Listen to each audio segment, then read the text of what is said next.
Salut YouTube, c'est Romain, bienvenue dans cette nouvelle vidéo. Aujourd'hui, on se retrouve pour parler un petit peu de masse musculaire et de sèche, et plus particulièrement, comment éviter de perdre sa masse musculaire lorsqu'on fait une sèche ou alors plus généralement un régime pour perdre de la graisse. La première chose qu'il faut savoir, c'est que peu importe qui tu es, tu seras obligé de sacrifier un petit peu de masse musculaire lorsque tu vas sécher. C'est inévitable, l'être humain est foutu comme ça.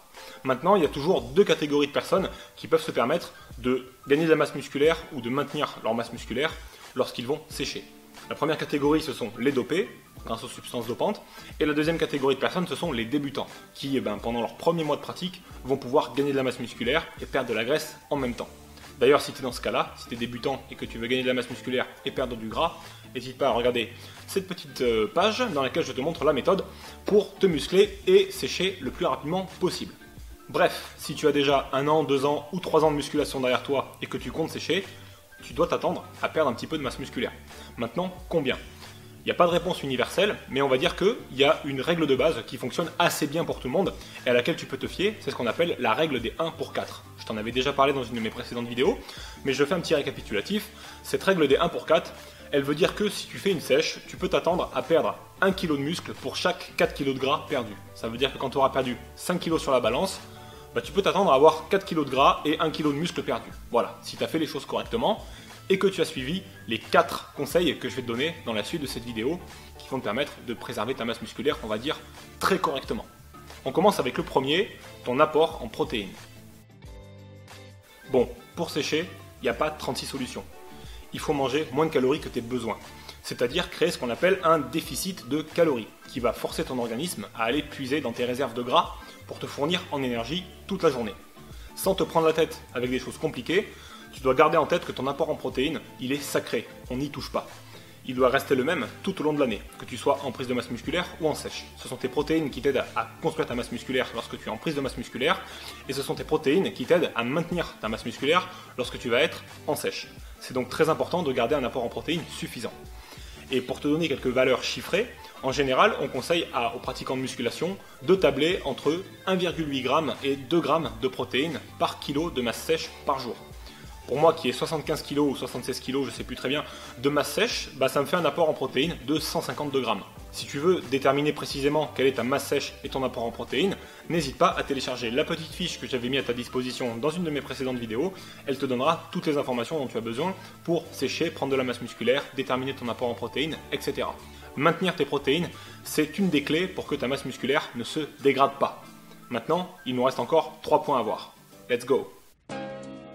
Maintenir ses charges à l'entraînement sous les barres et les haltères, c'est probablement le deuxième facteur le plus important pour maintenir ta masse musculaire lorsque tu vas sécher.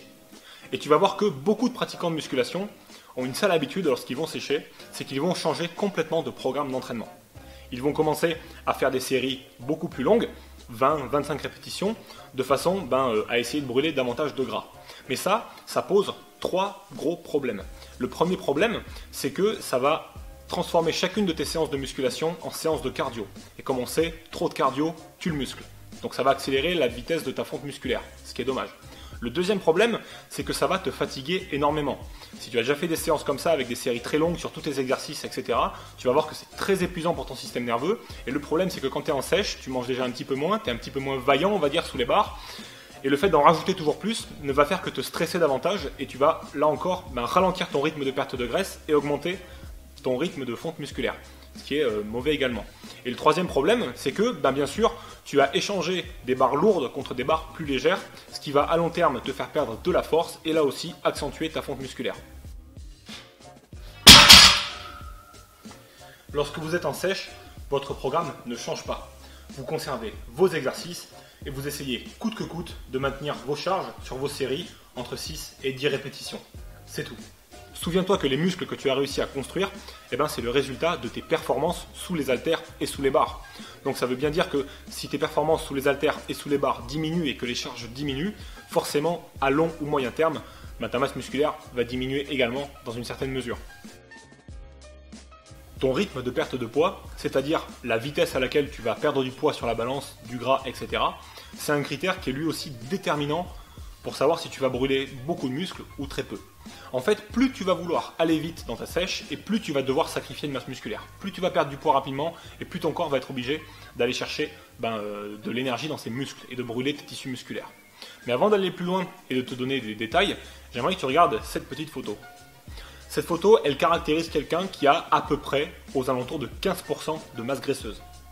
Si tu es au-dessus de 15% de masse graisseuse, c'est-à-dire si tu es plus gras que la personne que tu viens de voir en photo, tu peux viser une perte qui va jusqu'à 1 kg par semaine. Ça te permettra de conserver en grande partie ta masse musculaire, comme on l'a vu tout à l'heure, et de perdre un maximum de gras. Maintenant, si tu vois que tu es en dessous de ces 15% de masse graisseuse et que tu vises peut-être 8-9%, être très sec et bien dessiné, tu dois faire beaucoup plus attention à ta perte de poids et faire en sorte qu'elle n'aille pas trop vite. Et moi, ce que je conseille en général à la plupart des gens, c'est de viser entre 400 grammes et 600 grammes de perte de poids sur la balance chaque semaine. Ça, c'est un rythme de perte qui va être sain, on va dire, pour ta masse musculaire et qui va faire en sorte que tu vas brûler majoritairement du gras et pas du muscle. D'ailleurs, petit aparté, si tu veux des conseils pour t'aider à sécher, à perdre ta graisse au niveau du ventre et conserver ta masse musculaire, n'hésite pas à regarder cette petite page-là, je t'y montre la méthode pour sécher en l'espace de 2 mois et retrouver tes abdominaux définis et ta masse musculaire bien tracée. Donc ça, c'était un petit aparté, mais ce qu'il faut bien que tu saches, c'est que ton organisme, il a une capacité tous les jours naturelle à brûler du gras. Et passer une certaine limite, il ne peut pas aller plus loin. Il va être obligé de se servir ailleurs. Et le ailleurs, c'est les muscles. Passons maintenant au dernier point qui est très important aussi, le taux de masse graisseuse que tu vises. C'est un critère qui est déterminant parce que plus tu vas vouloir être sec et plus tu vas vouloir un taux de masse graisseuse qui est bas, et plus tu vas devoir sacrifier de masse musculaire pour atteindre ce taux-là. Plus chaque kilo de graisse que tu vas perdre va emporter avec lui de la masse musculaire. En fait, c'est normal. Le gras, c'est un facteur de survie pour votre organisme. Et moins il en a à disposition, plus il va essayer de se battre pour le garder. Et plus il ira chercher l'énergie ailleurs que dans le gras. Exemple, les muscles.